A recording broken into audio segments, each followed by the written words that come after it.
সবাইকে স্বাগত। তো দেখতে পাচ্ছ আজকে নতুন একটা রেসিপি। তেলের পর দিয়ে দিয়েছি, দিয়ে একটা তেজপাতা, একটা শুকনো লঙ্কা দিয়ে দিচ্ছি। একদম ভিন্ন পদ্ধতিতে মোচা রান্না। তো তোমাদের এর আগে আমি মোচা রান্নার রেসিপিটা দিয়েছি, তো আজকে নতুন একটি রেসিপি, তো অবশ্যই তোমরা ফলো করো। দেখো খুবই সুন্দরভাবে এই রান্নাটা করে খাবে, খুবই সুন্দর লাগে খেতে। তো পেঁয়াজগুলো দিয়ে দেবো, পেঁয়াজগুলো দেওয়ার পরে যে নাড়াচাড়া করে একটু ভাজা করে নিচ্ছি।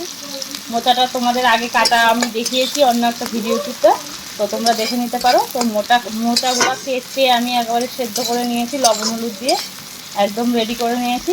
তো এরপর পেঁয়াজটাকে একটু লাল লাল করে আমি ভেজে নিচ্ছি। নিয়ে এখানে আমি মশলা করে নিয়েছি, দেখতে পাচ্ছ আদা বাটা, কাঁচা লঙ্কা বাটা, আর আছে রসুন বাটা। তো এটা পুরো মাংসর মতো করে মোচা রান্না। তোমরা আগে খেয়েছো কিনা কখনো জানি না, তবে আমার মনে হয় এটা নতুন একটা রান্না। তো আমি প্রথম না, আমি অনেকবারই করেছি। তো কেমন লাগবে রান্নাটা অবশ্যই কমেন্ট করে বলবে। ঠিক আছে, আদাটা এখানে গলায় হয়ে আছে। দেখো মোচা সেদ্ধ করে নিয়েছি, এই মোচার থেকে সম্পূর্ণ জলটা আমরা ফেলে দেবো, তাই জন্য এই যে গামলাতে ঢেকে মোচার জলটা ফেলে দেবো। বাদামি বাদামি করে একটু ভাজা হয়ে গেছে। তো এর মধ্যে এখন আমি এই পেস্টটা, আদা বাটা, রসুন বাটা আর লঙ্কা বাটার পেস্টটা দিয়ে দিচ্ছি। ভালো করে এটাকে কষাবো। তো এর ভেতরে আমি লবণ দিয়ে দেবো, পরিমাণ মতো লবণ আর পরিমাণ মতো হলুদ করে কষাবো।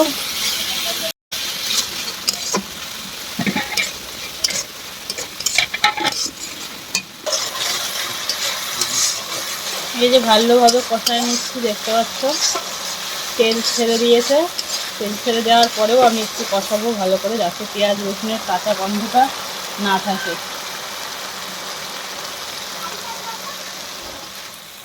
পেঁয়াজ রসুনের যে কাঁচা গন্ধটা সেটা চলে গেছে।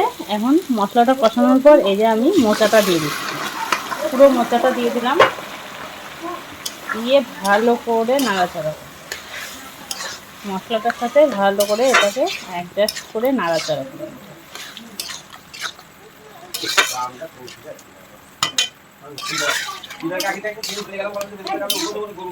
বলে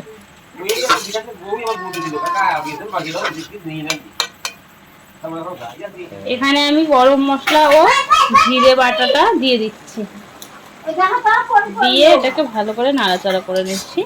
আমাদের রান্নাটা প্রায় কমপ্লিট, আর একটুখানি রসটা কমিয়ে আমরা রান্নাটা নামিয়ে নেব।